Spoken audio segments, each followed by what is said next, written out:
The air hangs thick and wet, a blanket woven from mud. You're up. On fear.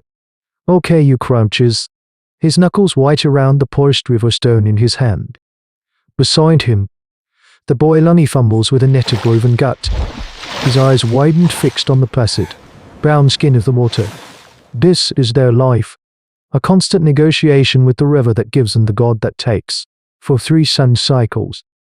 The fishing has been good. The small silverfish swarm in the shallows, easy to corner and spear. It has made the clan careless, their bellies full enough to forget the fundamental truth of this prehistoric life. The river belongs to the god, and they are merely thieves at its edge. Okay, he watches the far bank, where the jungle steams. He sees nothing, but he feels the ancient presence.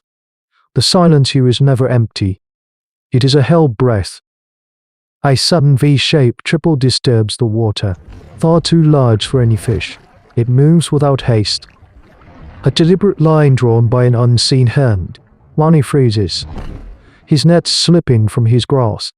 Okay's heart hammers against his ribs, a frantic drumbeat against the jungle's silence. He raises a hand, palm flat, the signal for stillness, for vanishing. But it is too late. From the murky depths, a nightmare rises, froze. The long, crocodile-like snout, studded with conical teeth designed for impaling. Then, the head, and behind it, the impossible sail. A towering fan of skin stretched over bone. The great neural spine of the Spinosaurus cuts the sky, a blood-red flag against the green of the trees. The god is hungry. It has come to collect its toll. The attack is not a battle. It is an act of nature, as swift and impersonal as a lightning strike. The water explodes. A wall of maddened river weed erupts as the colossal creature lunges, its 70-ton body moving with terrifying grace. Lonnie gives a single, choked cry, a sound swallowed by the cavernous maw that closes around his torso. There is a wet, percussive crunch of bone, and then he is gone. The waterway stood churns into a crimson cloud. The Spinosaurus does not linger. It submerges with the same silent power with which it appeared, leaving only the spreading stain of blood and the widening ripples of its passage. Okayu is paralyzed, slick with foul river spray. The stone in his hand now a useless, pathetic pebble. He has just witnessed the core lesson of hominid history. Intelligence is a fragile shield against drop. Titanic power. The river god has been appeased. The clan's fishing grounds are now a grave, stumbling backward, away from the water's edge. Okayu knows a deeper hunger is coming. The river is now taboo, a place of death, and without its bounty, the survival skills of these early humans face their ultimate test.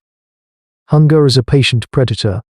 It stalks the clan's small encampment of hides and branches, its presence felt in the hollow ache of bellies and the quiet whimpering of children. The river, once a giver of life, is now a silent, shimmering border they dare not cross. Okaya's story has poisoned it, seeding a terror that is stronger than starvation. They are trapped. To the east lies the river and its god. To the west, the open plains are the hunting grounds of a lean, vicious pack of Allosaurus, whose territorial calls echo in the twilight. The clan's world has shrunk to a shrinking island of survival.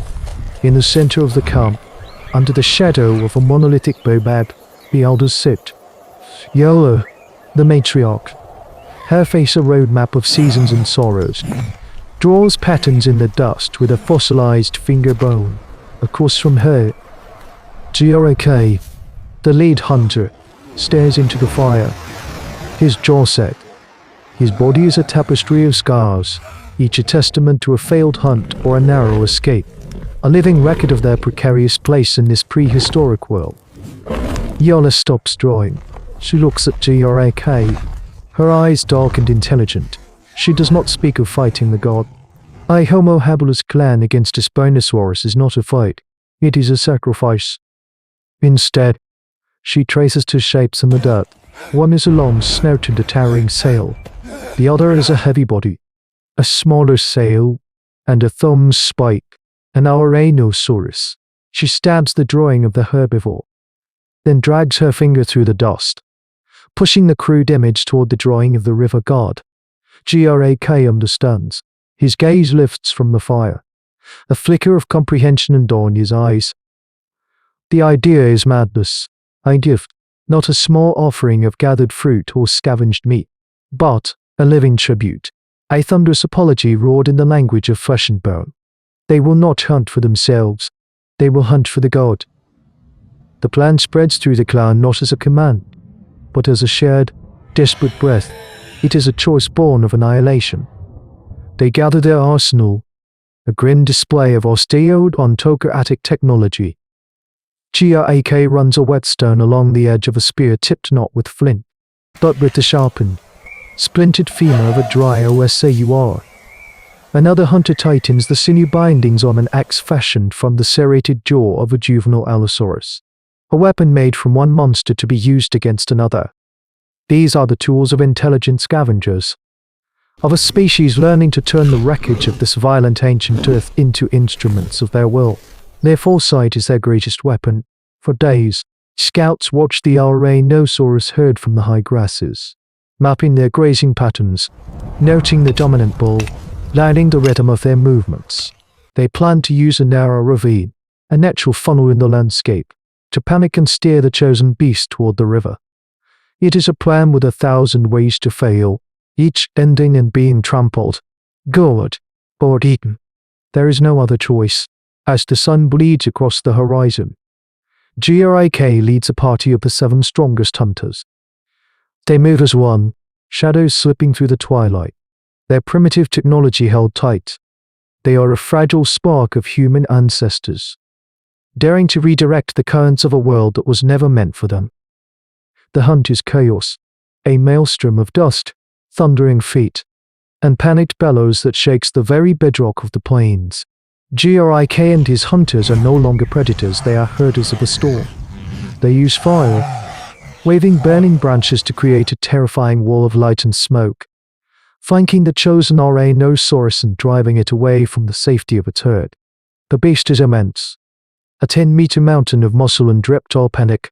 Its broad, flat tail lets see why things through the air like a colossal whip.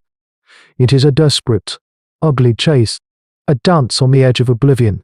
A young hunter, tail, stumbles on a loose rock. The Ouranosaurus' tail catches him in a glancing blow, sending him tumbling through the air like a broken doll.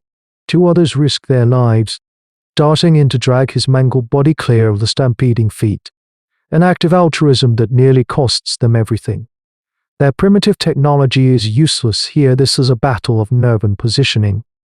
Finally, they reach the ravine. As planned, the geography does the work their spears cannot.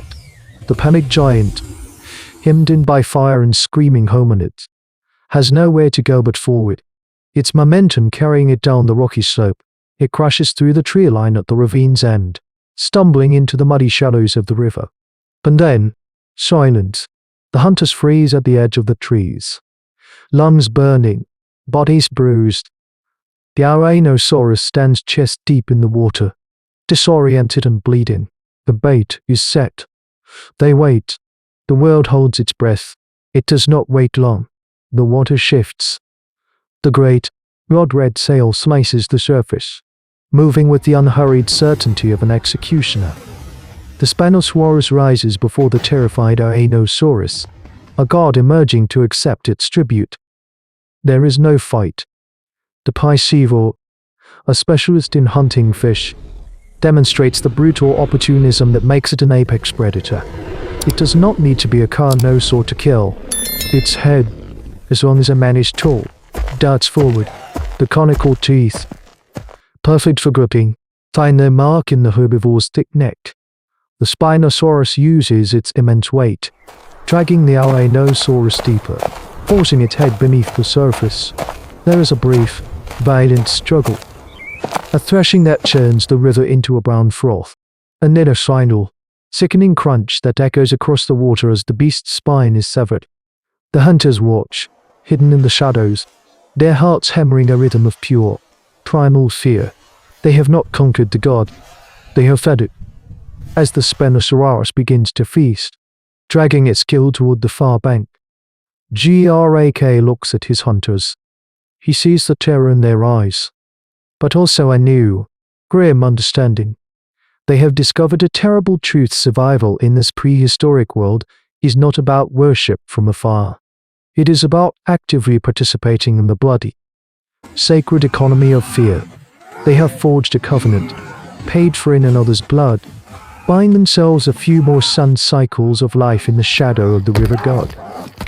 This is how a species learns to bargain with God. It is not with prayer, but with blood, not with faith, but with strategy. The clan of Ouranosaurus did not conquer the river, they simply learned the price of admission. In this singular act of desperate, coordinated intelligence, a new chapter of hominid history was written. They used their minds not to craft a better spear, but to manipulate the behavior of titans, turning one monster into a shield against another.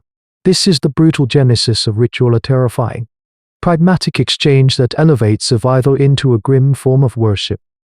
These ancient humans, armed with little more than bone, fire, and a terrifying capacity for foresight, did not rise by challenging the dinosaurs for dominion. They rose by learning to navigate the currents of their power, to exist in the spaces between their footfalls, to turn their merciless world into a chessboard of life and death. How much of our own capacity for strategy, sacrifice, and even faith was first forged in the terrifying shadow of a dinosaur? A desperate prayer answered not by a benevolent sky, but by a bloody jaw and a moment of stolen peace. This has been the alternate prehistory survival chronicle. Listen for the echoes. In the northern forests, the silent ones are learning to use the cold as a weapon.